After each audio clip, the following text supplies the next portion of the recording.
우리 톨스토이라는 분 아시죠?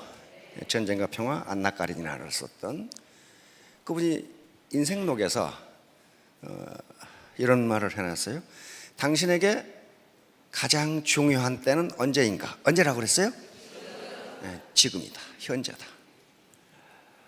당신에게 가장 중요한 사람은 누구인가? 네, 당신이 지금 만나고 있는 사람. 그러니까 저에게 있어서 가장 중요한 분들은 여러분들이고, 여러분들에게서 가장 중요한 사람은 이 시간은 저예요. 그리고 당신에게 있어서 가장 중요한 일은 무엇인가? 지금 당신이 하고 있는 일. 이게 톨스토이의 인생록에 들어 있습니다. 그러면서 자기가, 톨스토이가 그 책을 쓰면서 내가 내 인생을 완전히 망라해 놓은 게 이 책이다. 잊어버리지 마세요. 근데 우리가 사는 세계가 무슨 세계예요? 우리 체제가 무슨 체제예요? 자본주의, 시장경제.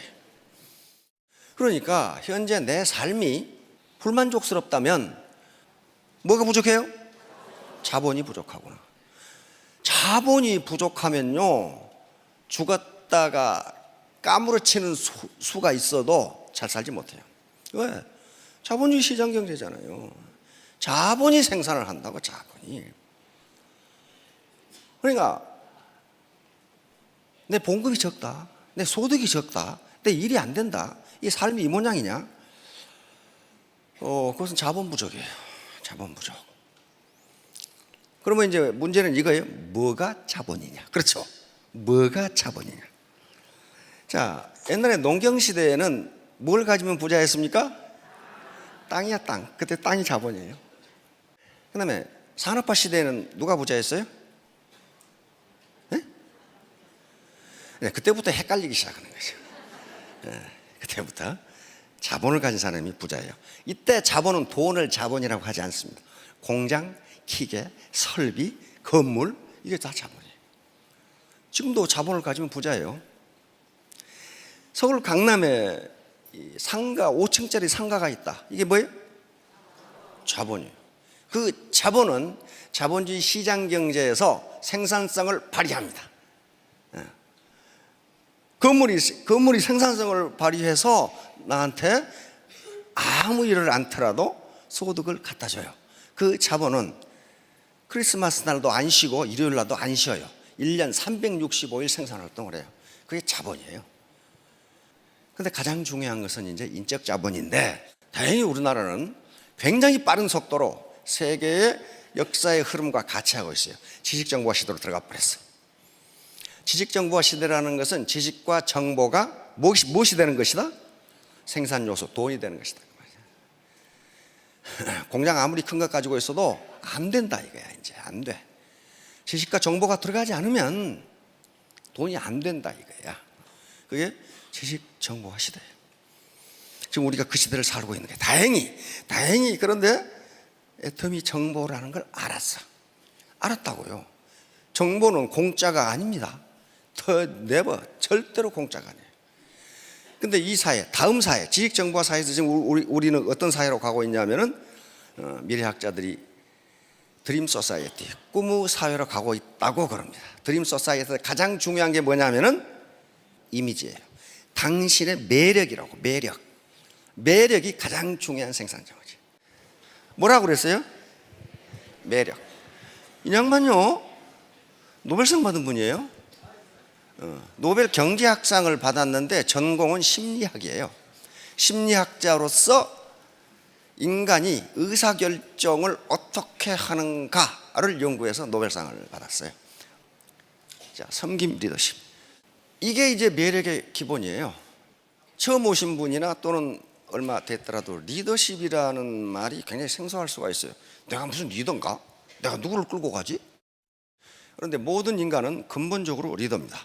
그리고 애터미 사업자 각각은 전부 리더가 되지 않으면요, 성공 못해요. 지금까지 산업화 시대까지 리더십은 권위주의적 리더십이었어요. 리더가 폴로미, 나를 따르라, 너 그렇게 해, 너 왜 그렇게 하냐, 이렇게 했어요. 근데 그 리더십이 나쁜 게 아니에요. 아니야. 그 시대에 맞아. 그것이 중후장대한 대량 생산 시대에는 컨베이어 시스템으로 일렬 횡대로 씌워놓고 기계적으로 일을 해야 생산성이 높아. 그런데 지금 지식정보화 시대에는 그렇게 일해가지고는 물건이 한 개도 안 팔려. 안 팔려. 개성의 시대가 온 거예요. 개성의 시대가. 이때 가장 필요한 게 섬김 리더십이에요. 서번트 리더십이라고 하는데, 리더가 권위주의적으로 지시하고 명령하고 나를 따르라 하는 것이 아니라 같이 갑시다. 어떻게 할까요? 이거란 말이에요. 그러면 이 섬김 리더십은요, 그러니까 파트너를 어떻게 섬기고 지원하고 후원해 주란 말이에요. 그렇게 한 게 섬김 리더십이에요. 자, 그러면 이 사람이 서번트 리더십이라는 책을 저술을 한 거야.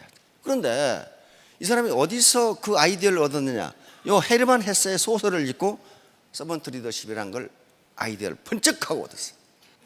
여기에 동방으로 여행, 헤르만 헤세 있죠? The Journey to the East, 동방으로 여행에서 여기에 레오라는 인물이 나오는데, 여행 집단 중에, 단체 중에 레오라는 인물이 나오는, 레오는 그 단체 하인이야, 하인. 쑥 동방으로 그 무리가 가는데 어느 날 갑자기 레오가 없어졌어. 없어졌는데 없어진 뒤부터 조직이 아주 엉망진창이야. 일이 되는 일이 없어. 되는 일이 없어. 그때서 그러고 결국 해체됐어. 동방으로 여행을 못하고. 그래서 나중에 그 레오라는 사람이 어떤 사람인가 하고 한 사람이 찾아 나섰어. 몇 년 만에 찾았는데 자기들이 여행을 할 수 있도록 도와준 큰 교단의 리더야. 그 사람이 거기서 하인으로 허드렛 일을 하고 있었다고. 그러니까 그 사람은 겉에 나타나서 나를 따라 안 했지만은 그 전체를 이끌고 가는 리더였다. 거기서 아이디어를 얻은 거예요, 이 사람이. 이제 앞으로 시대는 이렇게 돼야 된다. 근데 그 당시는 냉전이 한참 진행되고 기업 간에 치열한 경쟁이 진행되는 시기이기 때문에 별로 관심을 얻지 못했어. 근데 20년 후에 그 책이 나온 거예요. 모든 기업이 지금은 기업 워크숍에서 서번트 리더십을 토의 주제로 하고 있다. 그럼 왜 그 시대가 서번트 리더십에서 레오 같은 역할, 그게 중요한데 왜 그렇게 바뀌었을까?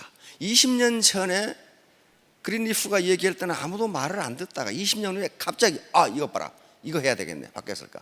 시대가 바뀐 거예요. 시대가 1970년대 후반에는 그때만 하나도 산업화 시대예요. 그러나 미국 내부에서는 1970년대부터 지식정보화 시대로 가고 있었어요. 그래서 그린리프는 이걸 발표한 거예요. 그러나 기업은 아직 못 따라왔어. 그러다가 시대가 바뀐 거예요. 다시 말하면 지식정보화 시대가 되니까 컴퓨터와 인터넷 그리고 SNS의 발전으로 리더가 정보 독점을 못하게 돼. 다 알아. 그 사람 아는 건 나도 알아. 그 사람 아는 건 나도 알아. 그러니까 리더가 정보 독점을 못해. 정보 독점을 하는 자가 권력을 갖습니다. 부하들은 모르는데 나는 알아. 그럼 어때요? 그 리더의 말을 따르지 않을 수가 없어요. 그건 지금 다 알아. 자, 시대가 이렇게 되니까 리더가 나를 따르라 해가지고는 안 따른다, 그런 말이에요. 설득하지 않고는 안 따라간다는 거예요. 그래서 이 시대가 된 거예요, 이제. 자, 그러면 어떻게 섬기는데 그 사람이 리더냐 하는 거예요. 섬기는데 이 세 가지 조건 때문에 그렇습니다. 섬기지만은 리더라는 역할을 하는 사람은 뭘 제시해야 된다고요? 비전을 제시해야 돼. 지금 우리는 뭘 해야 되냐? 이걸 제시하지 않고 어떻게 할까요? 그래, 열심히 해봐. 그 비전이 없잖아요. 이 섬기면서도 비전을 제시해 주는 역할을 하기 때문에 리더다, 그런 말이에요. 리더. 두 번째, 조정자. 사람이 모이면요, 가치관이 전부 달라. 취미가 다 달라. 그러니까 반드시 갈등이 있어. 특히 애터미는 진입 장벽이 없어요. 그냥 들어오는 거예요. 그리고 유지비도 없어. 그러니까 어때요? 쉽게 말하면 5만 가지 사람이 다 들어와. 그러면 그 파트너와 파트너, 내 가족 라인과 형제 라인 간의 갈등을 누가 조정을 해야 되느냐 말이에요. 이 리더가 조정을, 코디네이터 역할을 해줘야 돼요. 그렇죠? 안 그러면 갈등이 일어나. 자, 다음 세 번째, 리더가 후원자 역할을 해서 자기 파트너들을 또 가족을 가지고 있는 하나의 생활인이에요. 그렇죠? 맨날 일만 할 수는 없어. 그러니까 일과 생활이 균형을 이룰 수 있도록 스폰서십을 제공해 줘야 돼. 이런 역할을 하기 때문에 섬기면서도 리더예요. 섬기면서도 리더라고요. 이거 아무나 할 수 있는 게 아니에요. 가슴 폭이 넓어야 돼. 그러면 이분이 레리 스피어스라는 분인데, 그래서 이분이 섬김 리더십의 특징은 무엇인가 하는 것을 10가지로 요약해서 발표를 했어. 뭐라고 그랬어요? 야, 경청이 탁 나오잖아요. 경청. 섬김 리더가 되는 것 중에 가장 중요한 게 뭐다? 경청이다. 남의 말을 들어라. 자, 다음 공감. 파트너의 어려움, 파트너의 아픔, 이것에 공감을 표시해야 돼요. 공감을 표시하고 그걸 지원해 주려고 노력해야 돼. 파트너가 스폰서님, 제 어머니가 XX암에 걸렸어요. 그러면 보통 인간은 어떻게 해요? 깜짝 놀래가지고, 아니 지금 어디 병원에 계세요? 돈을 많이 못 드리지만 10만 원이라도 치료비 보태주세요 하고 들을 수 있죠. 그런데 많이 동풍이야. 그거하고 나하고 무슨 상관이 있어요? 상관이 있어요. 상관이 있다고요. 그 칸나는 말 한마디가 사람의 마음을 끌어당긴단 말이에요. 끌어당겨. 다음 치유, 힐링. 인간은 어떤 이유로 사기가 떨어진 사람이 있어요. 그렇죠? 사람이 사는데 그거 없겠어요? 사이가 떨어지거나 막 노력하는데 파트너가 늘지 않거나 힘 빠지죠. 이런 경우에 리더의 위치에 있는 사람은 개인적인 문제, 가정적인 문제를 어떻게 하면 치유해서 정상 상태로 돌릴 것인가는 신경을 쓰라는 거예요. 이게 리더예요. 이게 리더라고요. 지가 그러든가 말든가 나하고 무슨 상관이 있어. 그래 버리면 그 리더가 아니라는 거예요. 자, 다음. 이것은 이게 섬김 리더십이지만은 그 사람이 리더인 것은 환경의 변화를 파트너보다 더 신경을 가지고 먼저 알아내야 된다는 거예요. 이 세상이 어디로 흘러갈 것이다. 그러면 나는 이 파트너를 데리고 어떻게 갈 것인가를 먼저 알아야 돼요. 먼저. 그래서 만약에 자기 스폰서가 환경의 변화를 인지하지 못하면 그 라인은 안 커요. 안 커. 설득. 이게 섬김 리더십의 가장 중요한 특징 중에 하나입니다. 권위주의적 리더는 나를 따르라야. 그렇죠? 안 따라오면 끌고 가면 돼. 그러나 섬김 리더십은 그렇게 해서는 리더십 발휘가 안 된다는 거예요. 왜? 마음으로 승복을 안 해. 안 따라가. 그래서 반드시 설득을 통해서 공감을 얻고 그리고 나에게 승복하도록 만들지 않으면 리더십이 발휘 안 된다는 게 섬김 리더십의 특징 중에 하나입니다. 이 세상은요 엄청 복잡해요. 자, 그러니까 개념화는 뭐냐면 이 복잡한 현상을 내가 파트너들에게 어떻게 설명해 줄 거냐는 거야. 예를 들면 인간은 그걸 환원주의라고 하는 학문 이론입니다. 이 세상이 하도 복잡하니까 도대체 어떻게 돌아가는지 알 수가 없어. 그래서 그걸 하나로 축약을 해. 작은 것을 축약을 해. 그래가지고 그것을 가서 설명하면서 이해하기 쉽게. 그런 식으로 리더는 개념화를 해서 설명해 줘야 파트너들이 안다 그런 말이에요. 간단하게 설명할 수 있도록 훈련을 해야 된다. 자, 다음 성견지명. 먼저 알아야 돼. 먼저 현재와 과거 자료를 분석해서 미래를 예측하는 거예요. 역사의 흐름, 경제의 흐름, 현재의 상황, 기술 발전 속도를 보니까 미래 20년 후는 이렇게 된다. 이렇게 이야기하는 거예요. 리더가 이 역할을 못 해주면 리더가 아니잖아요. 그렇죠? 아니잖아요. 자, 다음. 리더는 파트너들을 위해 군림하는 사람이 아니고 청직이다. 청직이란 말은 무슨 말인지 아시죠? 스튜어드십이요. 다시 말하면 재산 관리인이다 그런 말이에요. 내가 내 라인이 청직이다. 그러니까 내가 내 라인을 평소에 건전하게 관리하고 있다가 파트너들이 성공하고 사회에 더 큰 이익이 되도록 필요할 때는 언제나 그걸 갖다 쓴다. 그게 청직이에요. 청지기가 그러니까 그 청 안에 들어있는 재산의 주인이 아니라 뭐라는 거예요? 관리인이다. 관리. 이게 서번트 리더십의 핵심이다. 그랬어요. 파트너의 성장을 위한 헌신. 그러니까 이 서번트 리더십도 다단계를 생각하고 만들어 놓은 것 같은 기분이 자꾸 들어. 이거 왜 이 서번트 리더십, 성김 리더십이 우리 애터미가 딱 맞다고 그랬냐면은 우리 사운회가 그게 결정이 돼 있어요. 영혼을 어떻게? 소중히 여기며 생각을 경영한다. 믿음에 굳게 서며 겸손히 섬긴다. 겸손히 섬기는 거예요. 인간으로서의 존엄성은 같다고 인정해 주는 거야. 그러므로 나는, 리더는 이 인간을 성장시켜야 된다. 성장. 어떻게?